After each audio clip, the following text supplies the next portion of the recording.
Hey everybody, Scott Sailors with Raxis. I am VP of Security Consulting and also a Senior Penetration Tester. And today we're going to go over a very simple attack that I love to see on assessments. Hate it for the customer, but I see it way too often. And it's called LDAP Passback. LDAP stands for Lightweight Directory Access Protocol.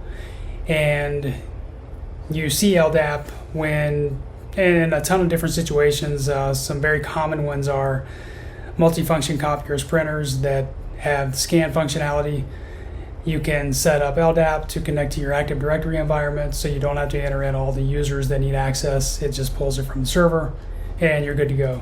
The problem is LDAP sends credential information via clear text, and it's very easy to capture that information.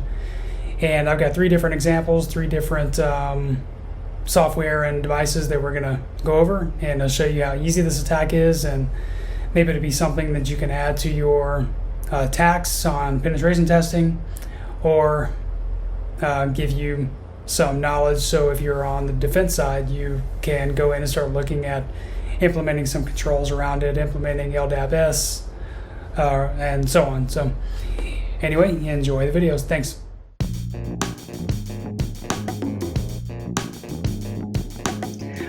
All right, so our first attack is going to be a multifunction scanner copier. And this is a Canon multifunction device.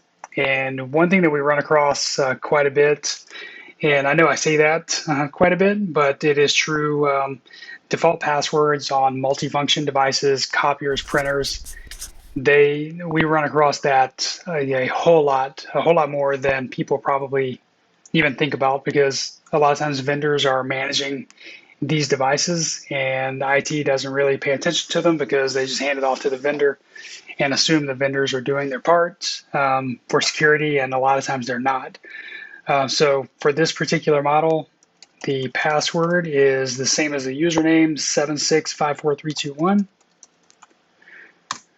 Enter, and to get to the LDAP settings, click on Settings and Registration, scroll down, LDAP Server, and we have DC at 10.1.3.50, and I assume that means domain controller. And so if you click on this, you can see the server, the port is 389, so it's not using any sort of encryption. LDAP-S would be 636, and you see a username here, and you see a domain. So we go over to terminal and see what our IP is, and it's 10.1.3.101. And I want to start Netcat listening on port 389. That's the LDAP port. Come back over here, just change this 50 to a 101. Hit OK. And you can see it changed it. It did not authenticate or force me to authenticate to make that change. I'm going to do the same for the authentication piece down here.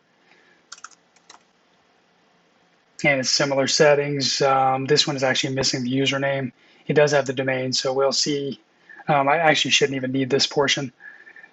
So there is no way for me to force this to do anything. So now I've changed this port to be myself. I need it to connect to me, and I didn't find a way in this device to force that connection, so I kind of have to wait. This is every once in a while you run into these where there's no way to validate your changes, so you have to wait until somebody connects and tries to scan something. So I'm going to go and scan, which you won't be able to see, but I'm going to scan to a file. Oops. Scan to email rather. I'm going to pick LDAP server. DC is the name of that one. And I just have to put a name in. I can put any gibberish name in. It does not matter. I'm just typing whatever it types. Hit apply and then search. And you can see there it is. That's all I'm waiting for right there. So as soon as someone did an LDAP search on the device, it connected to me on 101. It gave me the IT admin username and the password of Parkside44 $1. And that's it. So that is a very, very easy attack that a lot of times these, which I know this one, in this case, this is a domain admin account. So I can own this network, own the servers, own everything with nothing else. I mean, I've got everything I need right there. So that's the first attack. So we're going to go on to the next attack, which is attacking a WatchGuard firewall. Thanks.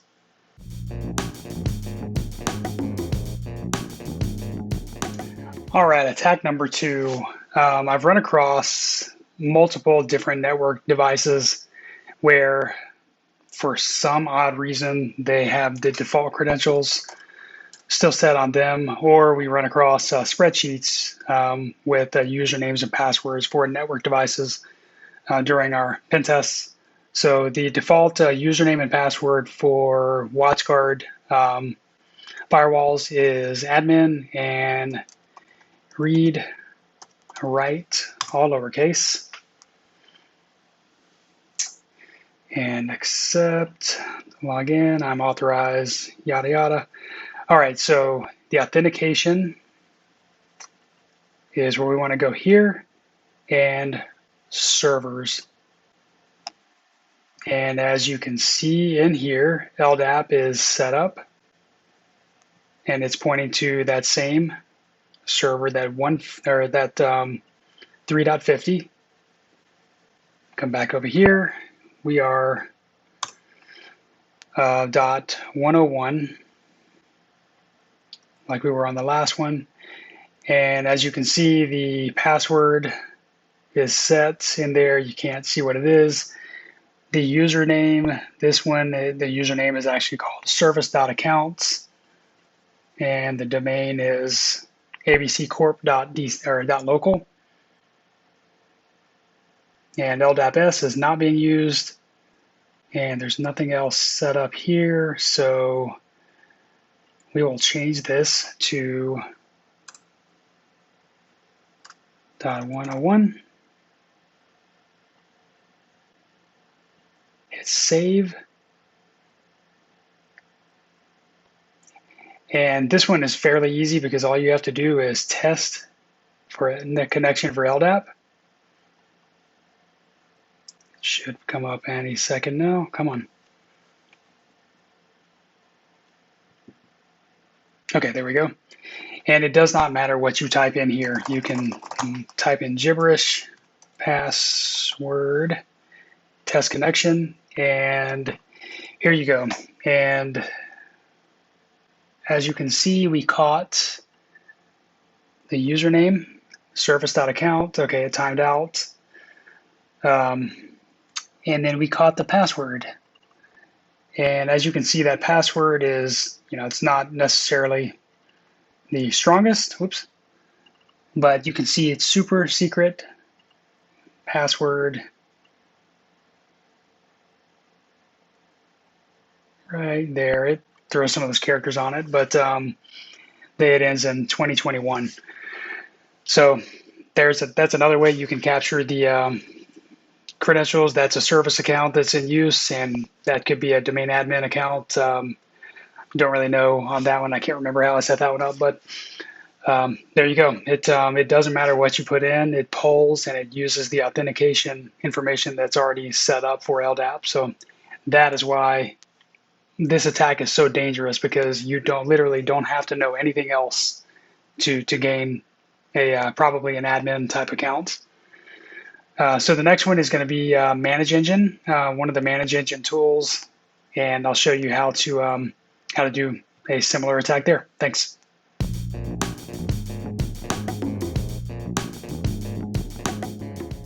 All right, so this last attack is going to be against the Manage Engine's Applications Manager.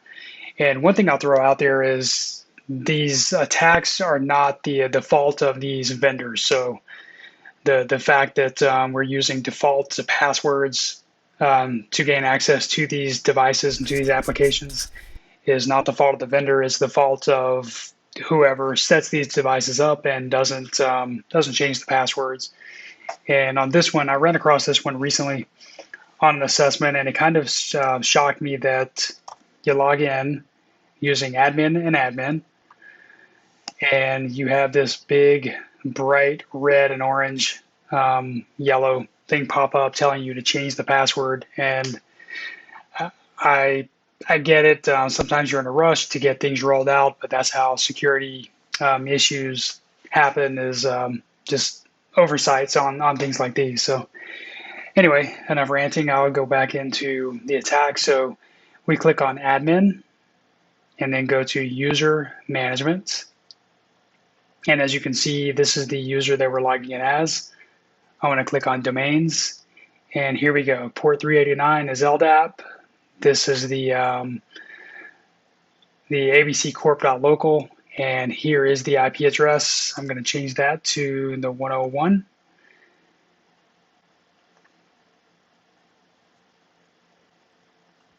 Click update, and go back over here. Start our Netcat listener, port 389. And this one's a little bit different. So now we are pointing manage engine to our device. So we want to add a user. And I didn't find a way to force this connection other than to add a new user. And this one's a little bit different in the fact that you click on import users from domain, pick the domain, type in any user that you want to add. Typically, an application like this is going to be an IT admin user of some sort. Whatever your password is, let's make it something that actually identify.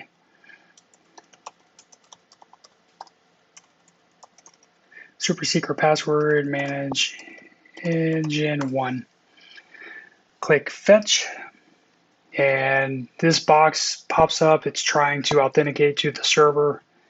And if we go back to Netcat, you can see that we caught the IT admin 2 user that we just created and the super secret manage engine password. So this one's a little bit different in the fact that you're not catching the LDAP credentials for the server that was already authenticated and set up. You're catching the credentials for the user. So you, on a long assessment of some sort, you sit there and just listen and wait and hope that when someone goes to add a user, they don't notice that this is not the LDAP server. They test this out and you catch it. And that's it. I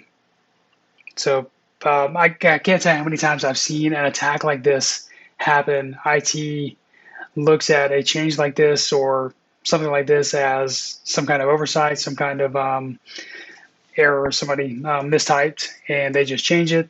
They put the real stuff back in, they go about their business, and they don't report it. So unfortunately, that happens way too often, and I'd like to see that not happen, but it is nice on an assessment when we can do an attack like this and go undetected and just keep on pillaging the network. So anyway, I hope you enjoyed these 3 methods of attack for LDAP Passback, and thanks for watching.